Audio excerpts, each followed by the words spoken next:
Good morning and welcome to another edition of the Daily Fix. I am your usual host and presenter, Advocate Tulo Hoyane.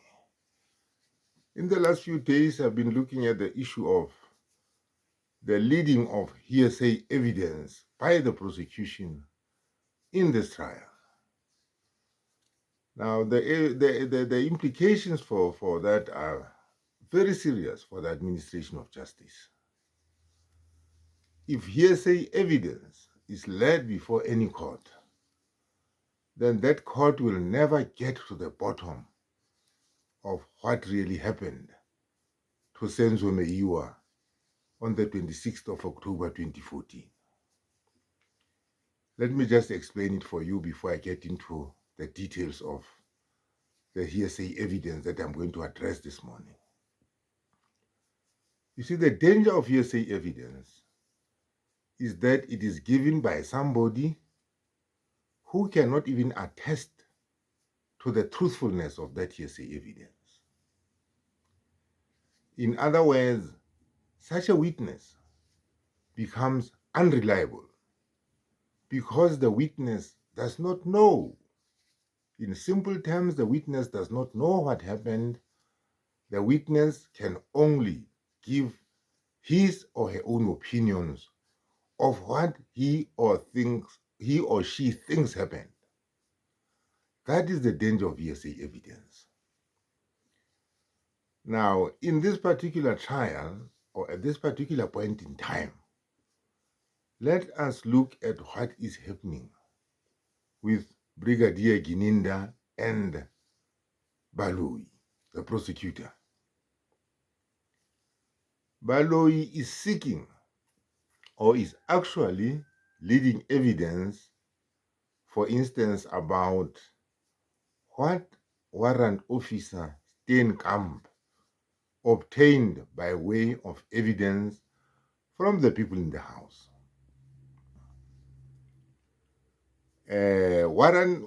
Brigadier Gininda was not there. He never obtained that evidence. It was obtained by warrant officer Steenkamp. And to begin with, warrant officer Steenkamp herself acquired that evidence from somebody else.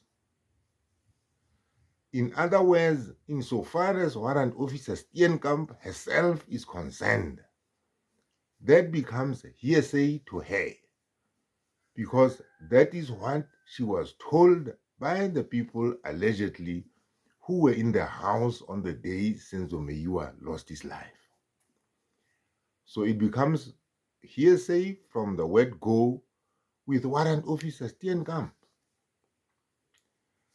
So what Brigadier Gininda is trying to do is to testify on the very hearsay that he has picked up from warrant officer Steenkamp.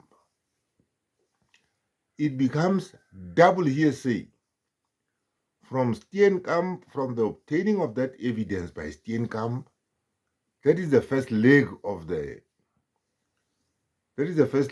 hearsay evidence. Now, coming to Gininda, that is the second leg of the hearsay evidence. Now, when it is being led in court, that sort of evidence, when it is being led in court, it becomes second-hand double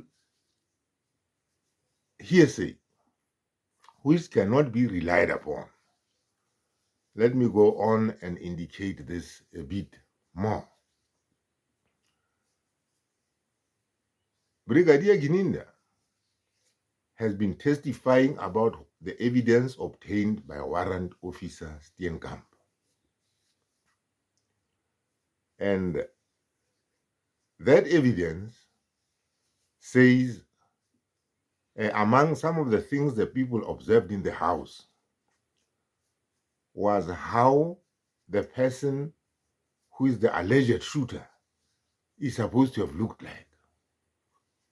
Among other things, he was tall and dark in complexion and also allegedly had a gold tooth.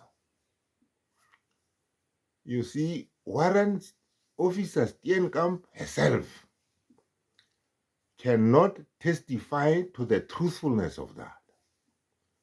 In other words, Warrant Officer Steenkamp is disqualified by the hearsay rule to come forward and give that sort of evidence in court. It is the person who actually saw those intruders, who was present in the Khumalo house on the day Senzo was killed, who can give accurate, reliable evidence as to how the intruders came into that house and what they looked like. It is not for Warrant Officer Steenkamp to come before that court and testify about this. In law, it is called the best evidence rule.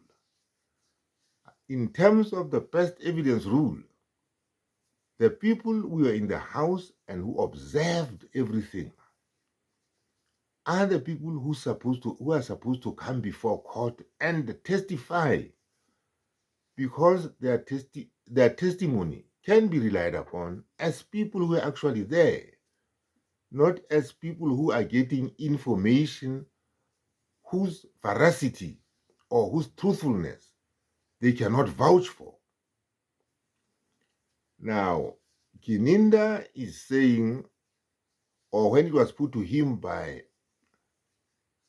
Attorney Ramusipili put it to him that, you see, these people in their interactions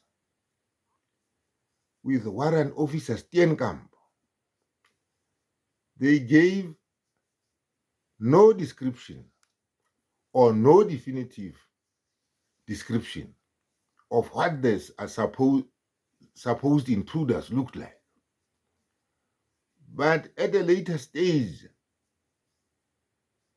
Attorney Ramusipuli put it to Gininda that, you see, the discrepancy is that in their statements, they then give those descriptions of somebody who, among other things, had a gold tooth.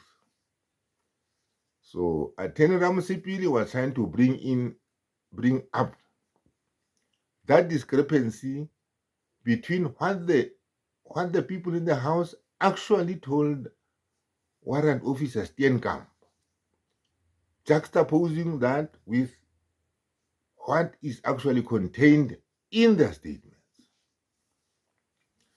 You see, Gininda, because he's testifying to hearsay evidence, can only make suppositions that although there was this discrepancy between what they told Warrant Officer Steenkamp and what is contained in their statements, Gininda can only make a supposition.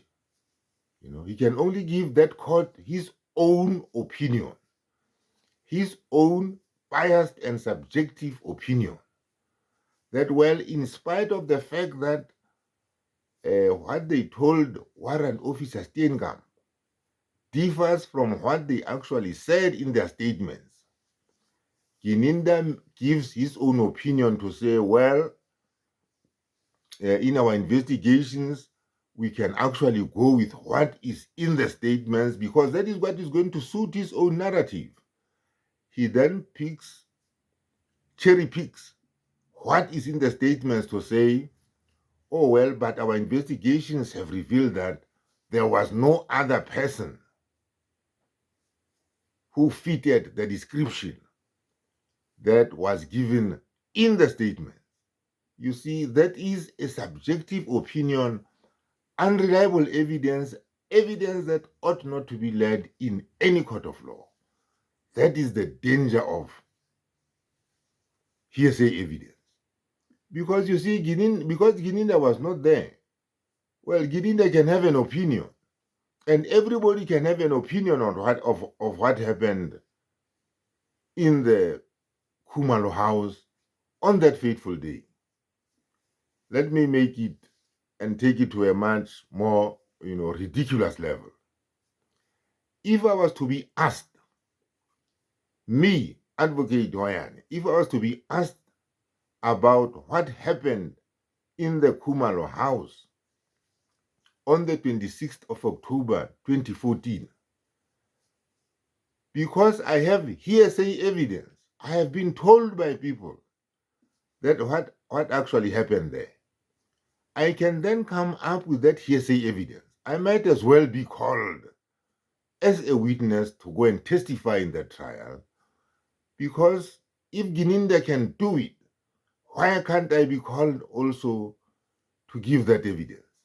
I would then give my own subjective, biased, and one-sided view of what I think happened, you see, because I can only give the court what I think happened, not what actually happened. That is the danger of hearsay evidence. And courts of law, or the law generally speaking, is not about, or evidence to be specific. Evidence is not about what witnesses think or what their opinions are about what is supposed to have happened. Evidence is about what actually happened. This is why I'm saying if Baloyi has called Gininda to come and testify along those hearsay, lines, then I can also be called. I can also be called. What is the difference between me and Gininda? Because me and Gininda were never there when these things happened. We can only rely by what we have been told or what we have read in some statement. And then from there proceed to give the court a one-sided view, an unreliable view, a subjective view of what happened there. So the admission of that hearsay evidence by Judge Ratha becomes a clear irregularity when you look at it from that angle.